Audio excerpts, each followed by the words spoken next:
আসসালামু আলাইকুম গাইস, কি অবস্থা সবার? আশা করি অনেক ভালো আছেন সবাই। Welcome to our new blog. আমি আছি রিদওয়ান আপনাদের সাথে। কিছুদিন আগে আমি একটা পোস্ট করছিলাম যে রাজশাহী ট্যুর একটা ভিডিও আসবে, তো ভিডিওটা দেওয়া হয়েছিল না। একে তো আমরা সেভাবে ভিডিওটা করছিলাম না, মানে সব জায়গায় ক্লিপ নেওয়া হয়েছিল না, তারপরে আমাদের এডিট করা হয় নাই।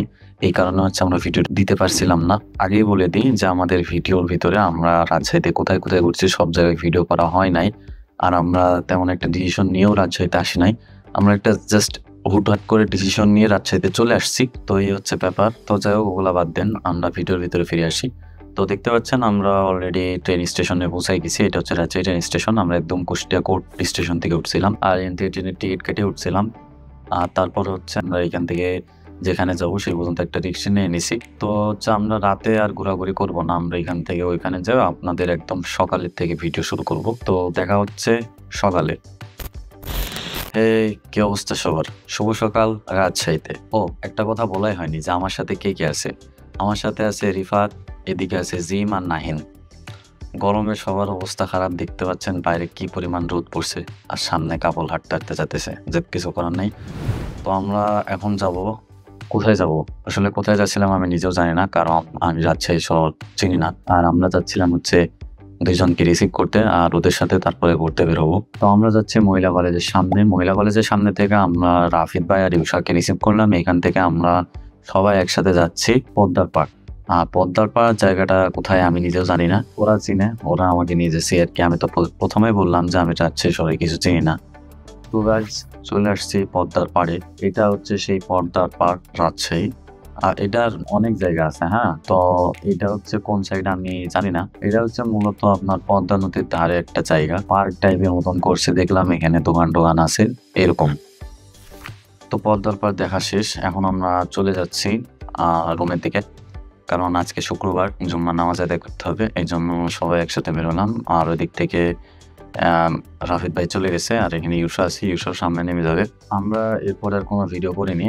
তো আপনাদের সাথে একদম দেখা হবে যাওয়ার সময়। কালকে যাওয়ার সময় ট্রেনের ভিতরে। তো দেখা হচ্ছে একদম ট্রেনের ভিতরে। তো গাইজ, কি অবস্থা সবার? তো আমরা চলে আসছি ট্রেনের ভিতরে। আমরা এখন চলে যাচ্ছি কুষ্টিয়াতে। আমরা সরাসরি কুষ্টিয়াতে যাব না, আমরা এখান থেকে ঈশ্বরদীতে যাব। ঈশ্বরদীর থেকে মানে আমরা একটু চাচ্ছিলাম যে ঘুরে ফিরে কাটাই যাবো, হ্যাঁ। তো আমরা এখান থেকে ঈশ্বরদীর যাবো। ঈশ্বরদীর থেকে তারপরে আরেকটা ট্রেন আছে, ওই ট্রেনে আমরা পাকশি হাডিং ব্রিজ যেখানে আছে হাডিং ব্রিজে যাব। তো চলে আসছি আমরা ঈশ্বরদী ট্রেন স্টেশন, মানে ঈশ্বরদী জংশন বলে যেটা। আপনারা ভাবতে পারেন যে আমরা এইভাবে কেন ট্রেনে যাওয়া আসা করছি। কারণ আমরা যেই ট্রেনে আসছি ওইটা হচ্ছে যশোরের ট্রেন। আমাদের ট্রেন চেঞ্জ করতে হবে, কারণ আমরা যাব কুষ্টিয়া কোর্ট স্টেশনে। তাই আমরা এখানে আধা ঘন্টা ট্রেনটা থামবে, তাই একটু ঘুরে নিচ্ছি। ঘুরে নেওয়ার পরে আমরা এই ট্রেনে আবার পাকশিতে নামবো, তারপরে পাকশি ব্রিজের নিচে বা হাডিং ব্রিজের নিচে ওইখানে ঘুরবো। তবে আজকে গরম পড়লে আজকে ভিউ অনেক সুন্দর আসছে, যেমন রোদ পড়ছে তেমন আশেপাশে ভিউ অনেক সুন্দর। তবে প্রচুর গরম, ট্রেনের ভেতরেও অনেক গরম লাগছিল। এই অবস্থায় রিফাত দিহেন ঘুমাইতেছে। তো আমরা চলে আসছি পাকশি ব্রিজের কাছে। আমরা এবার নিচে নামবো। এবার আমরা নিচে নেমে হাডিং ব্রিজের নিচে যাচ্ছি গল্প করতে করতে। অ্যামাজন জঙ্গলে চলে এসেছি। আসলে অ্যামাজন জঙ্গলের মধ্যে রাস্তা করতে গিয়ে ভাই অ্যামাজন জঙ্গলের মধ্যে রাস্তা করছে কি আমি এটা বলছি। রিদওয়ানের নানার বাড়ির সামনে। তো আমরা সবাই এখানে ক্লান্ত, হাঁটতে হাঁটতে ব্রিজের নিচে যাচ্ছি। দেখতে পাচ্ছেন সামনে এই জঙ্গলের মতন এই জায়গাটা পার হলে সামনে হাডিং ব্রিজ, এবং হাডিং ব্রিজের একদম নিচে আমরা অলমোস্ট হাডিং ব্রিজের নিচে। আর দেখতে পাচ্ছেন আমরা যে ট্রেনে আসছিলাম ওই ট্রেনটা চলে গেল। এটাই হচ্ছে ওই ট্রেন। আমরা যাবো, এরপরে আরো দুইটা ট্রেন যাবে তারপর। তো এই যে আমরা হাডিং ব্রিজের নিচে চলে আসছি, দেখতে পাচ্ছেন হাডিং ব্রিজের নিচে কি সুন্দর একটা ভিউ। ভিডিওতে দেখে আপনারা বুঝতে পারছেন। আর এত সুন্দর ভিউ, আসলে আমাদের কপালটা ভালো যে আমরা একদম যেমন টাইমে আসছে এই টাইমে ভিউটা অনেক সুন্দর ছিল। মূলত আমরা অনেক ক্লান্ত, আমরা চাচ্ছিলাম একটু নদীর ধারে গিয়ে ফ্রেশ হয়ে নেব, একটু বসে রিল্যাক্স করবো, দিয়ে তারপরে ট্রেন আসলে পরে ট্রেনে যাব। আমাদের এখনো দুইটা ট্রেন যাবে, দুইটা ট্রেনের পরে ট্রেনে আমরা যাব। তো আমরা একসাথে সবাই এখানে আসলাম। আসার পরে নাহিন বলছিল যে কোন দিক যাওয়া যায়, তা আমি আবার বললাম যে চলো ওইদিকে যাই। ওইদিকে যাওয়ার পরে আমরা দেখেন ব্রিজের এদিকে যাচ্ছি। ব্রিজের ওই পাশও কিন্তু আমার অতটা ভালো লাগে না, এই পাশটা যতটা সুন্দর।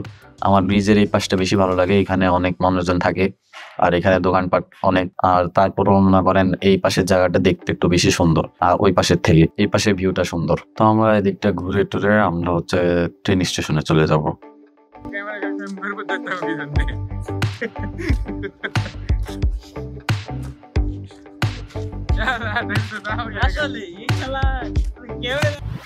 তো সবাই যেমন ক্লান্ত তেমন ফাজলামি হয়েছে। তো আমরা এখন চলে আসছি পাকশি স্টেশন, ট্রেন স্টেশনে। এখানে এসে আমরা ওয়েট করছি ট্রেনের জন্য। ট্রেন আসবে কখন তখন আমরা উঠবো। তো এখানে ভিউটা দেখেন, এখান থেকে পানিমুলিক চলে দেখা যাচ্ছে, অনেক সুন্দর ভিউ। তো আমরা ট্রেন পেয়ে গেছি, ট্রেনের ভিতরে আমরা চলে আসছি। এখন আমরা হার্ডিং ব্রিজের উপর দিয়ে যাচ্ছি। আর এই হার্ডিং ব্রিজের উপরে যাওয়ার মুহূর্তটা অনেক সুন্দর ছিল, এই ভিউটা অনেক সুন্দর। আমরা নদীর উপর দিয়ে সামনে পাকশি ব্রিজ, তারপর হচ্ছে ওই পাশে দেখতে পাচ্ছেন পারমাণবিক চুল্লি দেখা যাচ্ছে, এই জন্য অনেক সুন্দর লাগছে। তো আমাদের ভিডিও এতটুকুই ছিল, আমরা নেক্সট আর ভিডিও করে নাই। তো অবশ্যই ভিডিওটা সবাই শেয়ার করবেন, ভালো লাগলে একটা লাইক দেবেন, একটা কমেন্ট করবেন। আর দুঃখিত যে ভিডিওতে সব জায়গায় আমরা ক্লিপ নিতে পারিনি, এটার জন্য আন্তরিকভাবে দুঃখিত। ভালো থাকবেন সবাই, আর আমাদের সাপোর্ট করবেন।